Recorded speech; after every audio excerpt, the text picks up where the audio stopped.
Welcome to Workplace Burnout and What to Do About It.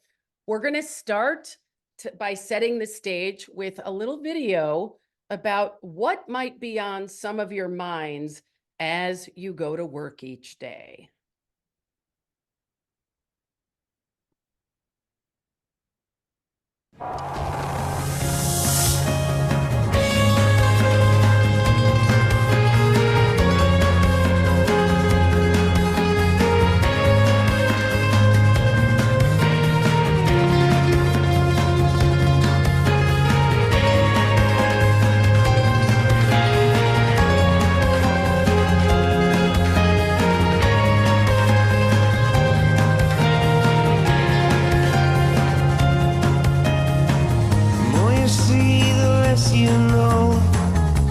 You find out as you go, and you're much more than I do now.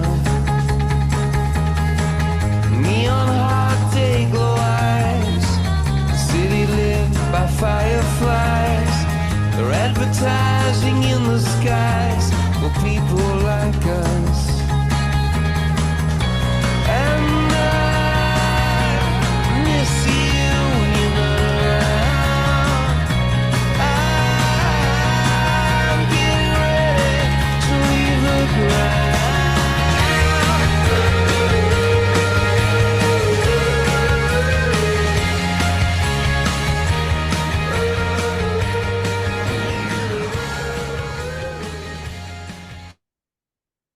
So welcome to the Ignite Your Power series. Today, we're going to be talking about workplace burnout. What is it? Why does it happen? And what you can do about it.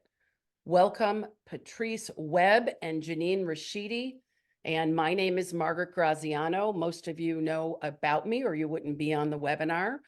I'm the founder of Keen Alignment. We focus on healthy, intentional, high-performance organizational culture, one person at a time. So let's begin. What is workplace burnout? Well, some of you might think it's when the boss keeps giving you too much work. There's too much overloading you. But the truth is, burnout can show up in a lot of different forms.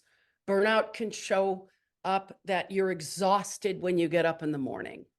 You're disengaged, you're frustrated, you're sick and tired of the angst or the friction that happens when you try to work with other people at work. It could be you can't think straight, or you can't remember what it is that you just discussed in a meeting yesterday. What I see on LinkedIn and on media is a lot of people blame the outside world for burnout. And what's so is it's an amalgamation of a lot of different things happening.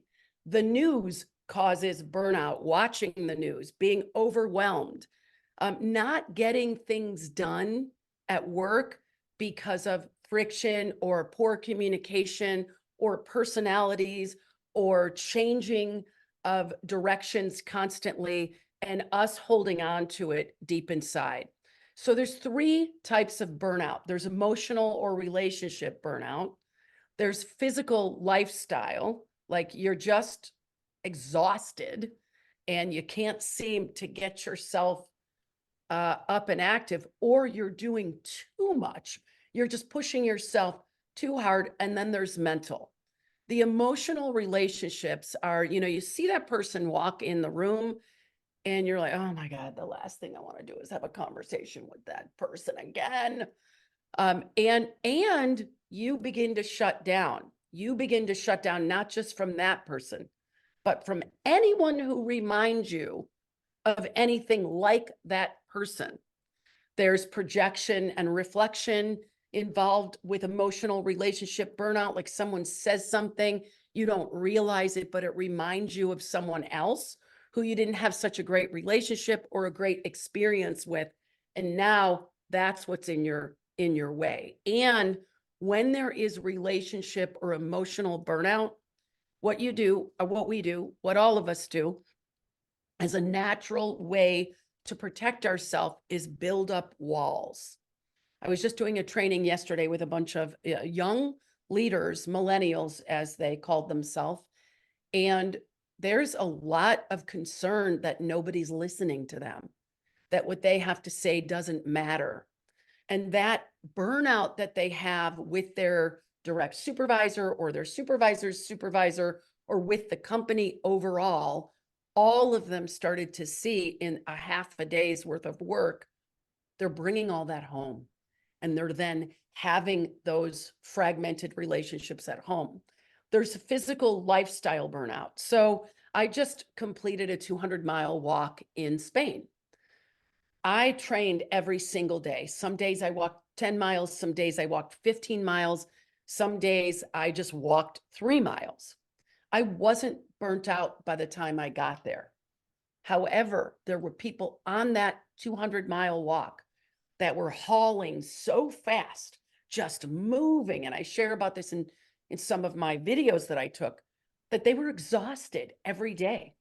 They weren't stopping to notice what was around them. They were just piling on, piling on, piling on. And some of us do this when we're in a physical event. There's also, sick and tired of cooking. I'm sick and tired of making good meals. So we go to the fast food mart, or we order from Uber Eats, or whatever your form of Grubhub is. And we just don't take care of the physical self, which, by the way, impacts both the mental and the emotional side. And then there's mental burnout. You can't read one more report. I can't look at one more Basecamp file or watch one more podcast or have one more meeting, because the prefrontal cortex, your right and your left hemisphere, just can't take anymore. You might have heard about this called cognitive scattering, or the myth of multitasking. Most of us, I can speak for myself, have been raised or grown up in a world, especially in business, that if we were an octopus, if we had lots of different hands doing lots of different things, we could get more done. But what happens is, when you're trying to use your right hemisphere, which is your creativity engine, and then you switch over to your left hemisphere, which is your structure and data and analytical engine of your brain, of your executive brain, we get cognitive scattering. So instead of being really good at anything, we're not good at much of anything. And we have what we call mental burnout. I learned about this when I was in a writing class. I wrote a book this year. It came out. It was called Ignite Culture. It became a bestseller. And I was taking a lot of writing classes. As a matter of fact, I took a writing class from the guy who wrote MacGyver. And he said that when you spend a day writing, you're in the right hemisphere. When you take time during that same day to edit your work, to proof your work, that's left hemisphere. That actually causes cognitive scattering, and you're not a very good proofreader, and you're not a very good creator.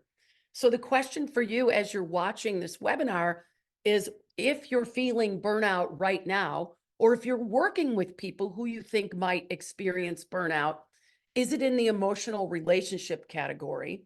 Is it in the physical lifestyle category? Or is it in the mental cognitive scattering exhaustion category? And all of them could be considered exhaustion, but I mean mental exhaustion. Just jot that down. It'll make a difference for you as you go through. So 9 common causes of burnout is just overloaded. It could be overloaded with work. Somebody keep piling. I think at the office they showed a picture of, the boss keeps piling and piling and piling. But it could also be workplace physical exhaustion, because you are a helper and you are always offering to help somebody with their work. Oh, I'll do that. Oh, I'll do that. Oh, no problem. I'll do that for you. And then your stuff doesn't get done, and now you're overwhelmed. Or it could be that you're overtraining, or you're a working mom or dad, and beyond taking kids to school, you're also taking them to all of their events. They have hockey and soccer and sailing and running and this and that and Cub Scouts. And by the time 5:30 hits and you sit down to dinner, you're just ready to fall asleep. Then there's the emotional drain. This is one of the reasons my company works on culture, There's something called a toxic culture or a transactional culture. Either way you put it, it causes emotional drain, and it causes emotional drain because you have the defensive aggressive people and then the passive defensive people, and this causes blame, arguing, stops projects, and and in a situation like that where there's friction. I've just done a series of workshops over the last 2 weeks for emergent culture, and we've gone into companies sometimes as big as 93 people in the room and sometimes as small as 9. And what always takes center stage is how fried people are about working with other people. That's what we would call emotional drain. I just can't do it anymore. Cognitive overload. I just described this, either too much or too much varying impacts, or too much time worrying about things that will never happen anyway, or worrying about things out of your control. And by worrying, you're thinking about it, thinking about it, thinking about it. And it causes the brain can't take anymore. Where the difference between emotional drain is the heart can't take anymore, the soul can't take anymore. Loss of motivation. You just don't like what you're doing anymore. You've outgrown the role. I had somebody in a training yesterday who's completely outgrown her role and she wants more. And she's expecting her bosses to come to her and say, I want to give you more. She never thought about, wow, what if I go to them and I create the opportunity of how I can take workload off of them by taking more of what they're doing and then downloading what I'm doing, either to artificial intelligence or offshoring or to a lower level skill level. So whatever the reason is, when you've outgrown your job or you just don't like what the company's doing, it leads to a loss of motivation. Or it could be personal issues, like you're personally depressed or in hopelessness, or you feel like your company will never get any better. They keep trying to get better, but it'll never work. And we'll talk about the 7 levels in a minute. Reduced performance. Either your department or you is having challenges keeping up. And so, they say people that are winners want to be on a winning team. You are the sum of the 5 people you spend the most time with. If you're working with people who are complaining, who are pointing out everything that's wrong with the company, or are not performing for any reason, it rubs off. And that impacts your ability to perform. And your ability to perform impacts what you see when you look in the mirror. Self-esteem is very vulnerable. It unfortunately, most of us have not built the level of self-esteem that we can take a licking and keep on ticking no matter what. We look for approval outside of ourselves by an atta-girl or an atta-boy, or putting the numbers on the board, and when they're not there, if we're human, we almost always take it personally, depending on how well we develop ourselves in not doing that. Increased cynicism. Again, we are the sum of the 5 people we surround ourselves with. We work with a lot of teams, and sometimes we go into a team where there's 1 or 2 people who are constantly complaining about other people on the team. The problem is, they can certainly express themselves, but they're not complaining in a vacuum. They're complaining to anybody who will listen. And then they're getting collusion and getting everybody else to think the same ways, which causes an enormous amount of cynicism and resignation. Problem is, when you have a loss of a motivation, cognitive overload, emotional drain, reduced performance, lower self-esteem, increased cynicism, your body chemistry changes, which Jeannine will talk about in a few minutes. When your body chemistry changes, it releases stress hormones into not only your brain, so you can't think, i.e. cognitive overload or cognitive scattering, but it also releases stress chemicals into your vital organs, your heart attack, your digestion, where people have more problems with digestion, diabetes, obesity, stress, cardiac. All of it is caused through things that we can control. Not all of it. 75% of it is caused by things we can control. And protecting ourselves from some of these things that are going on around us is super important. to alleviate burnout.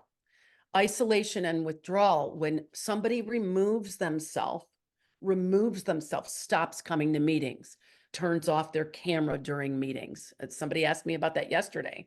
I said, people know you're not really participating. It's kind of obvious when your camera's turned off.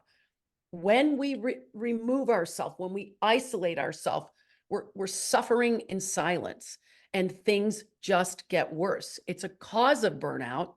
It's also a reflection of somebody that might be burnt out or might be stressed out.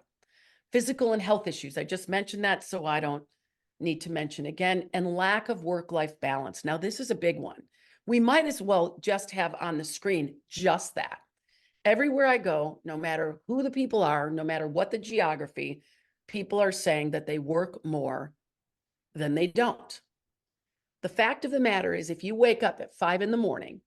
and you go to sleep at 10 at night, you only have 112 waking hours to live your life.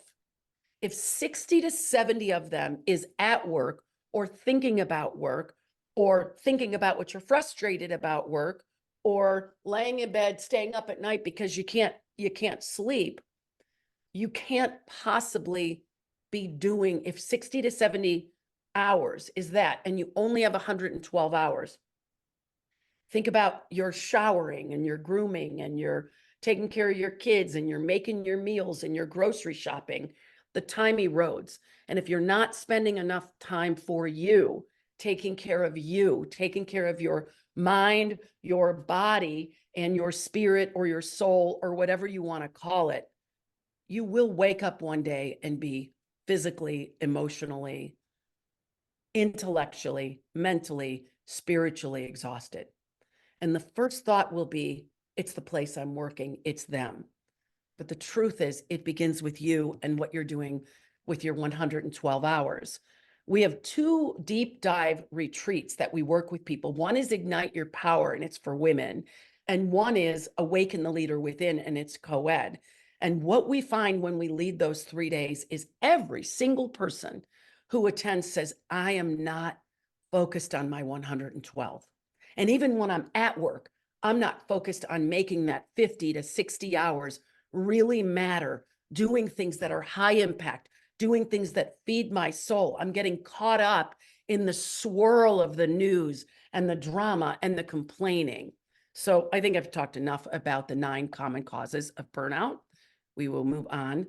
So I have a quick story to talk about Tiffany. I worked with Tiffany. She's a leader of HR. And every time Tiffany saw something in the organization that she felt needed to change, she would speak up about it, but she would speak softly about it. I think we should do this. Can you all see the impact of that behavior? And people wouldn't listen. It was a very loud, aggressive group, manufacturing, so 90% men. They wouldn't listen. And so she stopped speaking. She suppressed her words. In one of our 2.5-day retreats with the executive team, we gave them a challenge. We gave them a challenge that they all had to work together to create something under a time pressure. She saw exactly what they were doing and she was doing that was eroding their ability to bring home that project on time with fun and ease and joy. And she said, you guys, we should try this. Nobody listened. You guys, we should try that.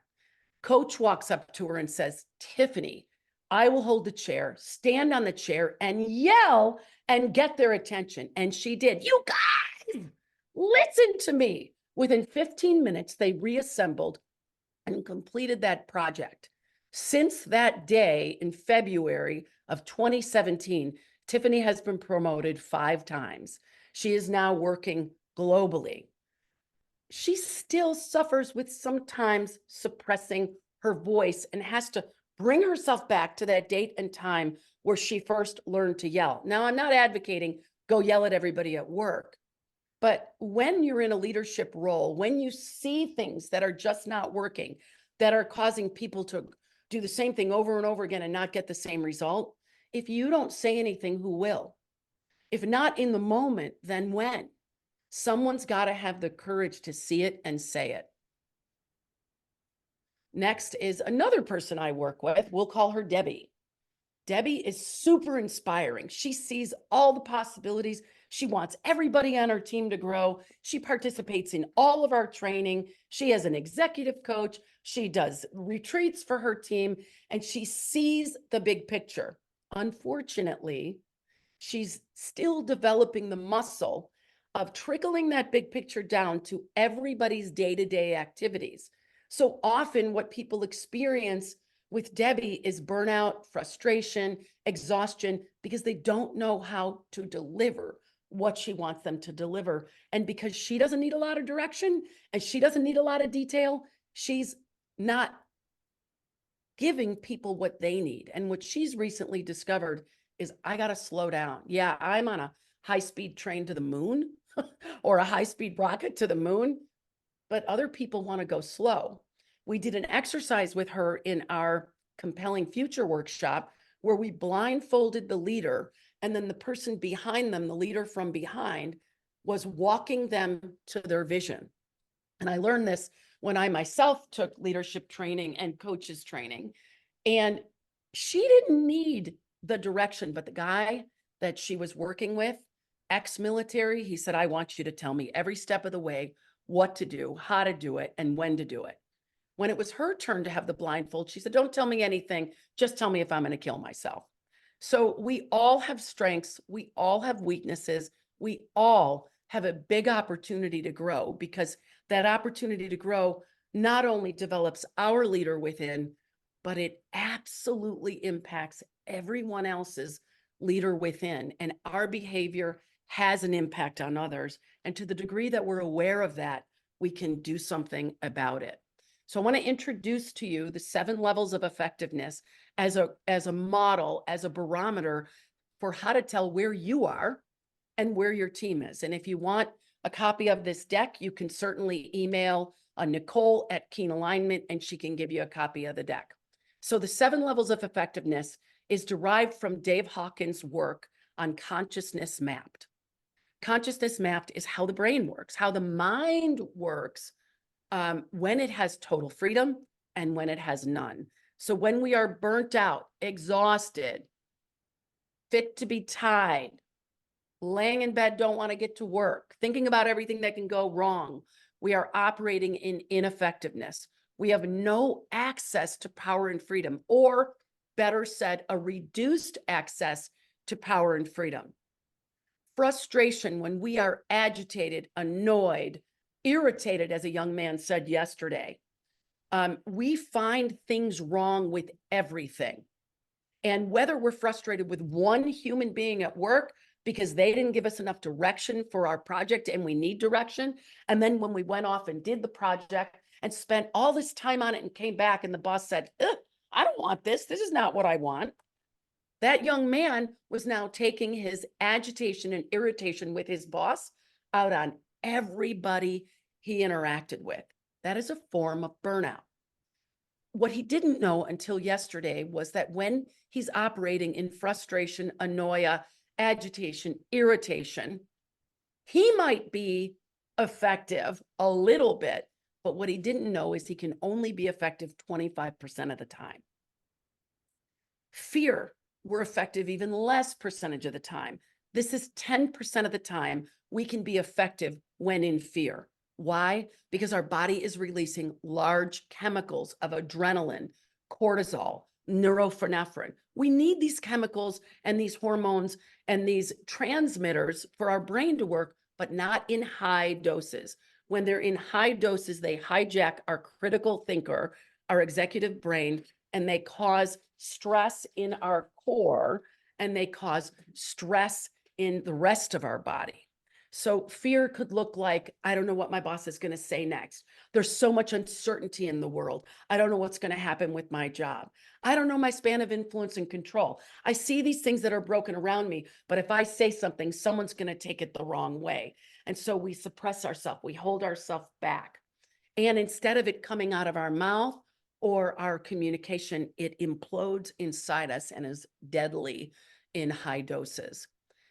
10% effective, which means 90% of the time we're not. And in hopelessness, we've given up. We're resigned. We just know it'll never work. We can't see a positive future. We're dispirited. My experience of hopelessness, I was going through a lawsuit in 2014 for my intellectual property on conscious hiring. And I was laying in bed and the covers were over my head. And it was 11 o'clock in the morning. And my son walked in and he said, "Mom, what are you doing?" And I said, "I've screwed everything up. I've lost $1 million.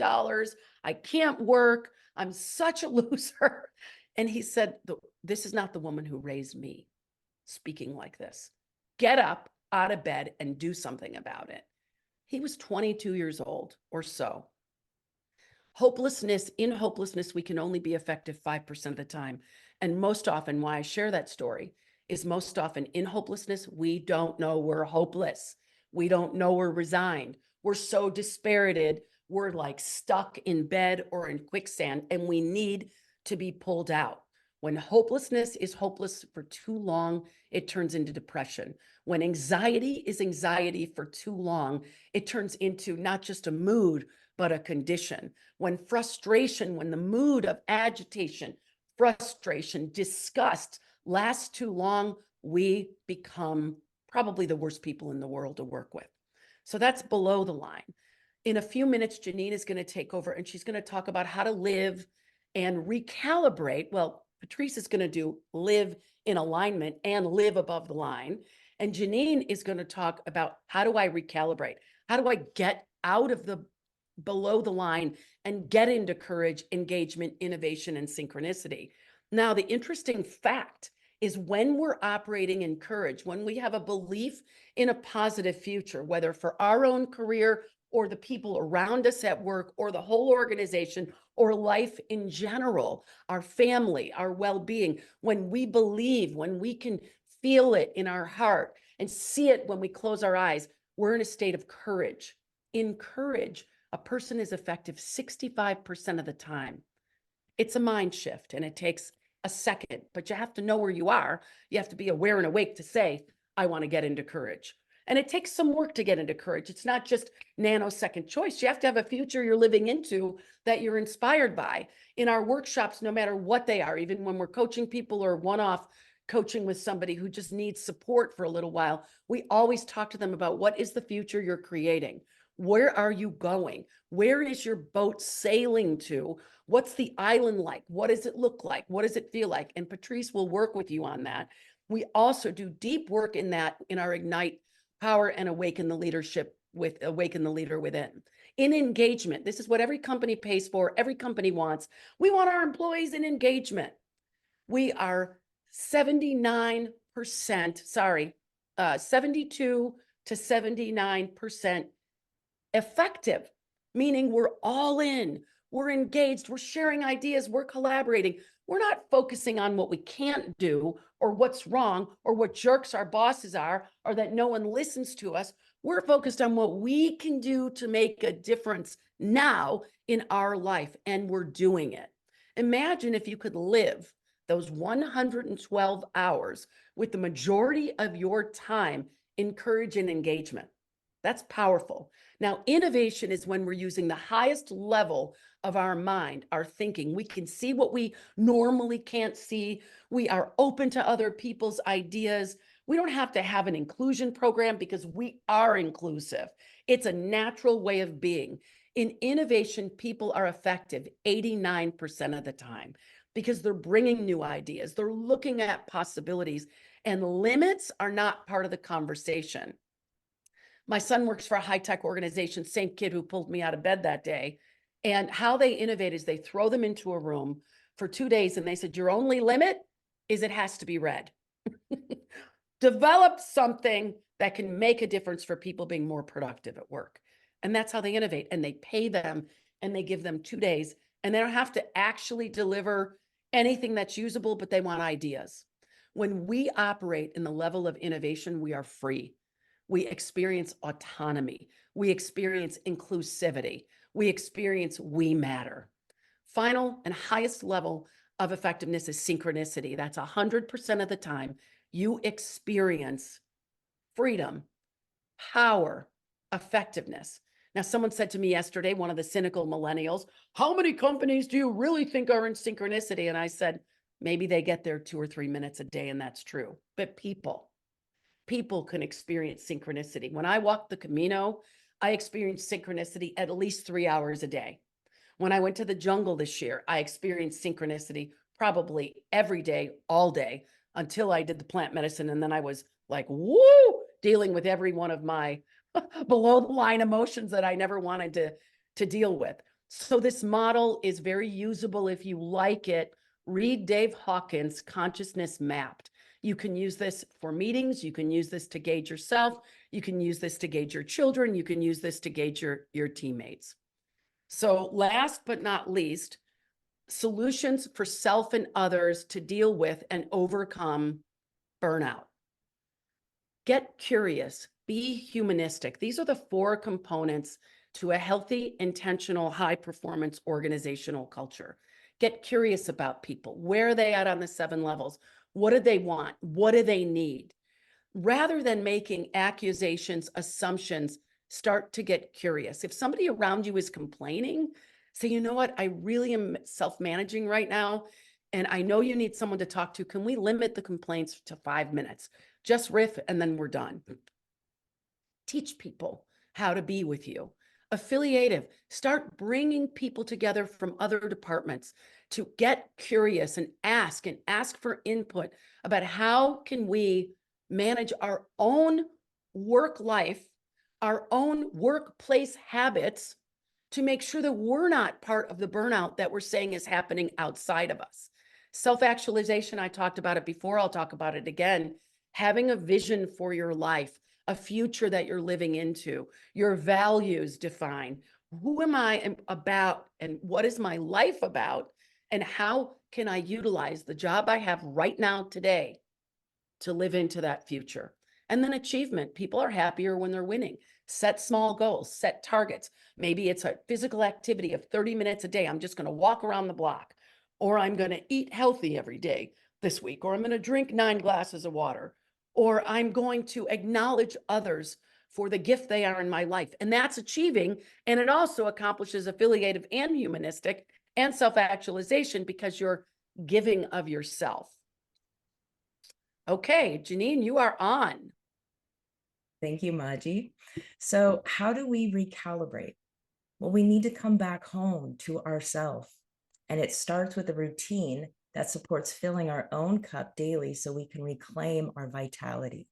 So our routine begins with when we sleep. So this wisdom that I'd like to share with you comes from the ancient wisdom of Ayurveda, where timing is everything because we are connected with nature. So when the sun rises, we should be waking up. When the moon rises, we should be getting ready for bed. So how many of you are asleep by 10 p.m. or earlier? Now, most of the time I hear that most people are asleep much later than that.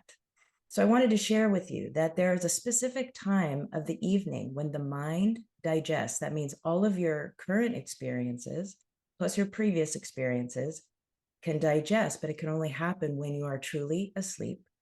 And that happens between the hours of 10 p.m. and 2 a.m. Next slide, please. So your daily routine matters because we have such a cyclical rhythm. So what are some of the things that we need? Next slide. We need food, water, breath, and perception. Now, as I said, the routine begins from when we sleep, because when we sleep determines when we wake. When we wake determines when that first meal comes, so on and so forth. So let's begin with food. Now, hypothetically, let's say you are getting to sleep roughly around 10 p.m. So that first meal ideally needs to come within the first hour, hour and a half upon waking. And that meal should be consistent within a 45-minute window. Food, it should be warm and wholesome. Why? Because we have a digestive fire. We have a fire within our gut that transforms our food, but we also have a fire within our heart that digests our emotions, and a fire within our mind that digests all of our experiences. And if any of those fires are dimmed, that will reduce our health and our wellness. So now let's go to the noon meal. Again, that is the time of day when the sun is out and it's at its strongest. That's when our digestion is actually at its peak. Most of us might be eating the biggest meal at dinner time. It actually should be during the lunch hour. And again, warm, wholesome, cooked food. Now, many of these recommendations can be very specific to what is currently going on with you. So I'm just giving you the overall wisdom. And then if you're interested in diving deeper, that could be done in a separate session. Then we come to our dinner meal. Now, ideally, you want to have at least 2 to 3 hours before you go to bed where you've had your last meal. Try not to do too much snacking because that can also reduce your digestive fire. It also makes it challenging to sleep sometimes if you're trying to digest food and sleep. So then next is water. Now, how many of you put ice in your drinks? What do you think that's doing to your digestive fire? It's reducing it. Now, a lot of us don't want to hear that. So I usually recommend that we try drinking lukewarm water before we move to maybe a hot cup of tea, etc. Now, oftentimes I'm hearing that many people are not drinking enough water, and we are made up of a majority of water. So we need to make sure that we're getting enough water. So for most people, it's about 64 ounces a day. And you want to be sipping this throughout the day, not having large glasses, and definitely don't be drinking a lot of water during your meal because that will saturate the food that you've already ingested, and that will make it even harder for your system to digest it. So next is breath. This is the most important because wherever the breath goes, the mind follows. So if you're ever in a conversation with somebody and you notice that they're breathing from their chest upward, they're usually in an anxious state. You can actually tell a lot about a person's mental state based on how they're breathing. So taking time each day to have some sort of breath practice, whether it's a deep diaphragmatic breath practice, where you're breathing in through your nose, the belly rises, exhaling out your mouth, the belly falls. And always checking in with your breath. So if you find yourself in a moment, maybe it's with your boss, maybe it's with your kids, maybe it's with your spouse or a loved one, check in with your breath. That will actually tell you a lot about what's going on with you. And then we have perception. Now, perception is based on our previous experiences. And what do we do when we have experiences that are mental and emotional, and they're in excess, and we experience burnout? Next slide, please. It's an indicator of what our fundamental needs are. So our perception is whether or not those needs have been met in the past. We are bringing that to our current situation. So some of the signs that you might be seeing when it comes to how you are perceiving a situation. Go ahead, next slide.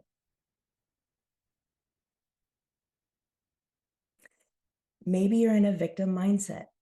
Maybe you find yourself being restless or controlling. You're a hyperachiever, hyper-rational, hyper-vigilant.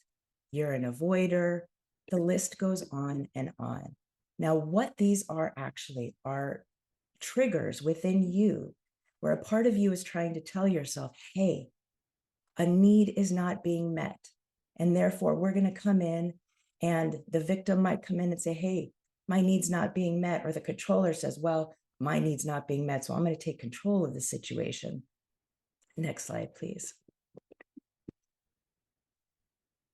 So our fundamental needs need to be addressed. Now, these come from very early in childhood. We need to be seen. We need to be heard. We need to be loved. We need to be accepted. And we bring all of that into all of our relationships. So if you're in the workplace or you're at home and you're not feeling seen, heard, loved, and accepted, you are actually going to project that onto whoever you are in relationship with. We need to take responsibility for our own fundamental needs so that we are not expecting the people outside of us to give us that. And then we can speak up for ourselves. Next slide, please. So then we have our spiritual needs, and that also needs to be addressed. This is our growth, our connection to whether you say source, higher power, God, etc. This has become a part of, this needs to become a part of our routine, is investing in our own spiritual growth. And in the same way, then we can also contribute to our higher purpose by staying in alignment with that purpose. So during the day, next slide, please, you might be going through your day and you notice, okay, I'm going to have a meeting with my boss. Maybe there's fear coming up. You're not sure if he's going to hear you. You're not sure if you're going to be able to communicate.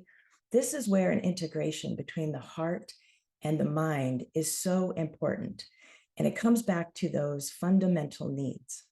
So how do we address those fundamental needs? So you're in the workplace and let's say you're having a triggered experience, right? You're like, well, my boss isn't listening to me or my spouse isn't listening to me. What's happening is if it's actually triggering you, it's reminding you of a previous experience. So maybe it's something that happened in childhood. Only you know what happens to you. So this is where I'd like to share with you the I'm Triggered Pocket Guide. These first 3 steps I'm about to share are going to help you come out of that triggered state. And then I will share with you the adhere process that I created on how you can dive deeper into addressing those inner core fundamental needs that weren't addressed when you needed them to be. Can you guys see my screen? Okay, great. Okay, so step 1. You're in a meeting, your needs are not being met and you're feeling triggered. You want to stop. You don't want to make any decisions, because if you start making decisions from this place, you may take your life, your career, etc., in a direction that you don't want it to go. So the timeout sign is perfect. If you're really in a triggered state, you could ask for a brief, recess so that you could go to the restroom just to gain composure. And again, we need to catch the breath. Now, if you're in a triggered state and somebody tells you to take a deep breath, I assure you, you're probably going to get pissed off and you're not going to want to take that deep breath. So what you want to do is you want to catch the breath.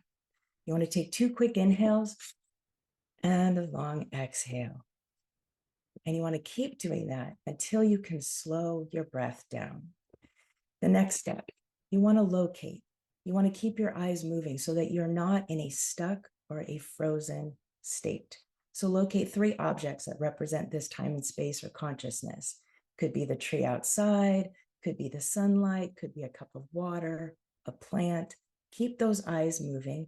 And again, continue with the quick 2 inhales, long exhale. And then I want you to identify your well-wishers. These are the people that you know you can turn to in your most vulnerable or triggered state. Just thinking about them usually will calm you down. And by now, you might be able to take a nice deep breath. Now, this can all happen very quickly. This actually could happen while you're in a meeting if you're aware that you're in a triggered state. And that alone can help at least give you some perspective so that you are observing the situation and not caught up in the emotional, mental trigger of the situation. So now to dive a little bit deeper, and I'm going to go real quick for the sake of time. We want to explore that primary feeling that you're having. So you can do that, once you're done with your meeting or whoever you're interacting with, and you want to explore, well, what was the experience you were having? At which point did you get triggered? Once you explore that and you've discovered what that trigger is, usually it's coming from your 5 senses. What we see, what we hear, what we taste, what we touch, etc. Again, are you following your breath? Deep inhale, long exhale. And now you want to get big. And this is where you want to bring in more of that spiritual aspect of yourself, that higher self, the observer perspective, where you can see from a 360 degree, what is happening in this situation? How are you interacting with this other person? What's happening with you? Can you see that part of yourself, what you didn't get probably as a child? Now it's your opportunity to give that to yourself instead of expecting it from whoever you're interacting with. And this is where you're going to give yourself all of the things: to be seen, to be heard, to be loved, to be accepted. You are taking full responsibility for you. Now, once that happens, an integration happens between basically that higher self that's observing, the human part of you that's having the experience, and that other part of you, the past part of you that might be projecting that experience onto someone else. Once you've given that part of you all that you need, an integration happens between the heart and the mind. And so now there will be more of you available. I always like to test it out. Imagine yourself back in that situation. Does it still trigger you? If it does, you're going to go back and work all of these steps. If it doesn't, then you have healed that part of yourself, which then brings me to the last stage, relate. This is where you will now relate differently with yourself. There's more of you available. You will also relate differently with others. And that, of course, will take some time. Next slide, please.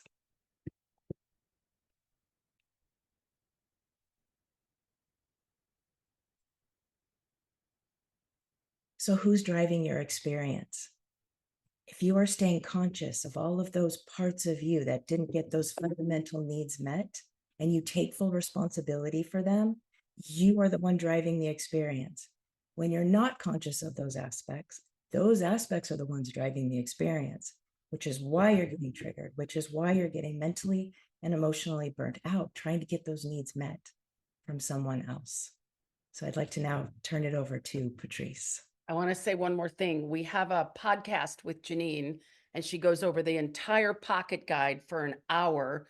If you'd like to get access to that podcast, you can go to our website and sign up for Liberated Podcast, or same thing in the chat, send me the podcast. Just as a reminder, we need your email addresses in order to give you a copy of this, because many of you, Nicole invited directly. So you came in as Nicole. So we don't really know your real name. And then also, if you have questions that you'd like us to answer either now or in email, let us know through the chat or the Q&A, and we'll either do it if we have time today, or we'll send it in a follow-up. On to Patrice. Yes. Thank you, Maji. Thank you, Jeannine. So what I want to talk about is adding a lens to some of what we've already heard. In one of Maji's earlier slides, and she shared 9 known burnout experiences. By no means is that the end of the list. We all may experience different types. And the one I want to add for consideration to everybody today is the fact that we were shut down for at least 3 years. In some cases, it was a little longer. We had changing information daily. We were still responsible for work.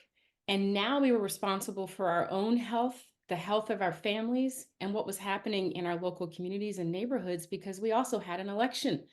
So there was a lot of other things. There were a lot of other things coming at us that we couldn't have anticipated, frankly. And it invited, yeah, I use that term intentionally, it invited all of us to pay attention and to really start to get into some sort of a relationship with how we handle the unknown and how we handle the known. So one statement I want to say, and then I'll continue on, is that perspective absolutely matters. In everything that we're talking about, around how we react to whatever's happening outside of us and inside of us, it's always connected to what we've actually experienced, either directly or what we've perceived. There's a body of science called adverse community experiences and adverse childhood experiences, also known as ACEs, which most of you are probably familiar. And if you are not, when you join us in January, you'll hear even more about it. But the bottom line is that the body never forgets. So whether it's experience with, there was divorce at home, maybe there was violence in the home, maybe you unfortunately experienced some of that violence, maybe you witnessed it, maybe you moved a lot, maybe you got evicted, maybe you saw someone die, maybe there was a lot of construction in your neighborhood. All of those things are outside of our control. What is within our control is how we handle it. As children, we don't have the power or even the know-how to ask for help when those types of experiences happen. And then we wind up doing what children do, which is doing their best to move forward and usually pushing it down. That's called adverse childhood experiences, the experiences that happen to us that we can't make sense of. And so we pack them away. Unfortunately, sometimes we never learn to stop doing that, and we can become adults who continue to just pack things away. And what that can then do is actually invite, as both Maji and Jeannine said, chronic illness. Those are things that are like non-communicable diseases such as obesity, diabetes, ADD, ADHD, narcolepsy. All types of different non-communicable diseases can be invited into our lives when we don't have a process, a regular process to be able to deal with the experiences we have. And the thing about experiences, which we also can tend to forget, is that they're just experiences. They're moments in time. So even if you happen to be an adult who may have a lot of childhood trauma or a lot of community trauma, please know that there are good things that have happened to you and that can happen to you that will combat that. But if you don't know to look at those things that way, you don't get to enjoy the fruits of all of that effort that you've been through to get here today. So, for example, I can't see hands, but if you've ever said, "Oh, I'll figure it out," I'm talking to you. If you've ever said that, if you've ever thought that, "Oh, I'll figure it out." Somebody gives you a task, whether it's at work or at home, you have no experience dealing with this task, you have no information about this problem, but you know that you can figure it out and you just jumped in on it and figure it out. That actually, it's in one hand, it's a great tool. In another hand, it can be very detrimental because it becomes a syndrome where you forget to ask for help. You forget how to ask for more information. And what this does is develops behaviors, as Maji was pointing out, that the leader who didn't speak loudly. It is quite possible there's a story in there somewhere where somebody gave her task after task after task at whatever age, and she just Actually, kept, it's not only quite possible, it's true. okay. I It was didn't her even know that. it was her stepdad. Yeah. They were so yeah, it's always something from the past. So Yes. Patrice, can we move on to the 5 keys to neuroplasticity? How we can retrain the brain? What are the things we can be doing to help us get in a new headspace? Sure. Sure. So one of the most important things is awareness, self-awareness, and understanding how you're feeling, what's happening, understanding what your own habits are. Habits can be intentional and they can also be unintentional. They are behaviors that we do that eventually become autonomic, such as like driving. And if we want to change those behaviors and therefore experience and enjoy our neuroplasticity, the space that we can create in our brain, then we get a chance to be intentional about doing something different. Jeannine mentioned breathing. Breathing is one of them, is a gift that we all have to anchor in something different. Even if you can't figure out how to get out of it, which is great because that's that figure it out syndrome again, just pause in the breath, notice the breath. If you're Mm. trying to build a habit of meditation and you don't know how to start and you feel like you're supposed to be humming om and sitting in a certain way and all of that kind of stuff, it doesn't matter. Just drop into your breath. You can do just in through the nose, out through the mouth. I like to do box breathing, which is in through the nose for 4, you hold for 7, and then you exhale for 8.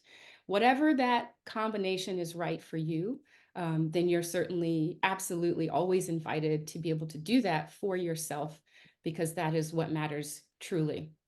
When you are managing chronic stress, chronic illness, you are tapping into neuroplasticity. And there are actually 6 known treatments for this. This is not rocket science. Everything I'm about to say, everybody's going to know already.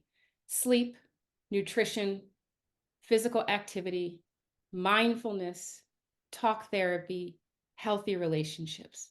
All of those things we all enjoy in our life right now, and we may not realize just how much it all benefits us.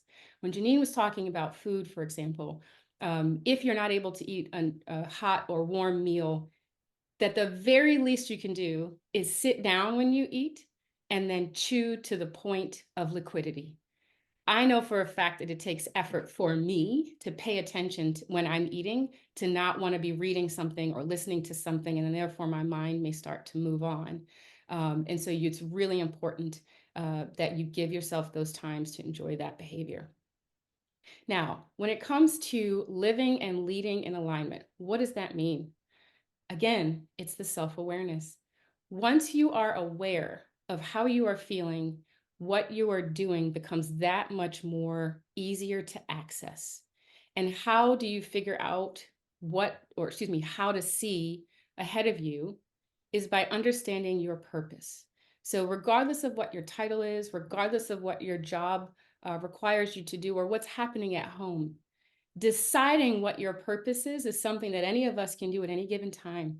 And we also get to change that as well as we go on through life and realize that there's other experiences we want to have and other things that we want to accomplish. So when you join us in January, we'll get a chance to go deeper into understanding how do you understand what your purpose is, understanding your own values, and values only get really upheld when you also connect them to creating your own boundaries. And boundaries is a positive thing to do. If you decide what they are and connect them back to your values and therefore your purpose, it's not something that you're defending yourself against. It's something that you're announcing about yourself and your way of existing. Only you can do this. So we have to say whatever it is that we're going to accomplish, and we have to make it known and not be afraid of it. And who we are today absolutely will evolve over time the more that we go deeper into who we are and what our purpose is. And that's a good thing. We can promise you that the relationships that may have got you here, they may not be the relationships that get you there, wherever you're going next, and that's okay. That's another pinpoint of evidence of your own growth, as we should be growing all the time. Getting out of your comfort zone is also a requirement when we've decided what our purpose is and we are on our path. If things feel safe, if you can find an easy path to take to do whatever you want to do next, you're not reaching far enough. There's more on the table for you to experience. And we are so excited to be able to do more deeper work on all of this in January. And hopefully you'll be able to join us there as well. Thank you so much, Patrice. So Patrice, unfortunately got to go last, and so she was squeezed for time and had a lot more information. You're looking at the 3 facilitators for Ignite Your Power, which is specifically for women in January in Northern California in Sonoma. It is at a beautiful ranch called Westerbeck Ranch, where transformational training has been taking place for over 30 years. There's an opportunity to dig deep, develop your future, identify what your values are, create a roadmap of where you're going and how you're going to get there. But it's all about cultivating the leader within. And what I would say the 3 of us do extraordinarily is work with leaders to identify where they're going and to start to uncover what's in the way. What are those triggers?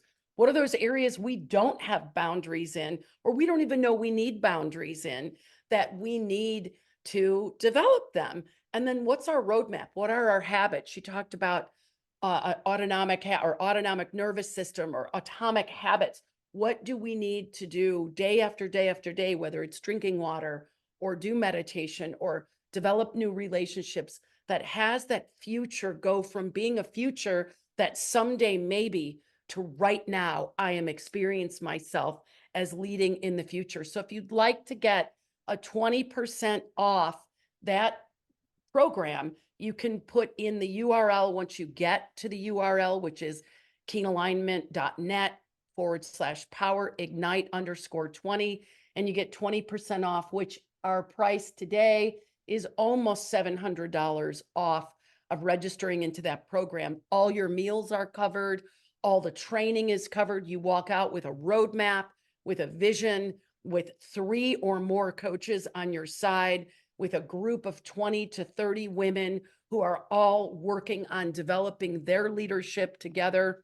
And it's an extraordinary program. This is our 6th that we're leading. So whether you register for Ignite Power or just watch this webinar over and over again, or if you're a man who says, what are you doing for us? We have a program called Awaken the Leader Within, and there's an interest form on that same URL that I just had up. There's an interest form for men. That program is co-ed, because what men have said is, we don't want our own program. We want to do it with our partners, and we want to do it with the women we work with, and we want to build the future together. And the women's program is for women, because let's face it, there are way more men in leadership than women today. And we're going to give that extra momentum to people who want it. So it all begins with a commitment, whether you hire a coach, whether you contact Jeannine, whether you contact Patrice, whether you get the webinars. Patrice has a webinar with us. I'm sorry, a podcast with us also called Kindness Gangster. You'll see both of them on there. Whether you come to our class or you just start making a list of the things that hold you back and where you want to go, it requires a personal commitment. And that begins with you sticking up for you and making a declaration that you matter. So here's who we are. This is what you can count on for us if you have any future contact. And thank you so much for coming today. We had a full house, and we are recording this. And as long as you put your email address in the chat, you will get a copy or a recording of this, and you'll get the trigger guide with it. Thank you so much. Bye, everybody. Bye.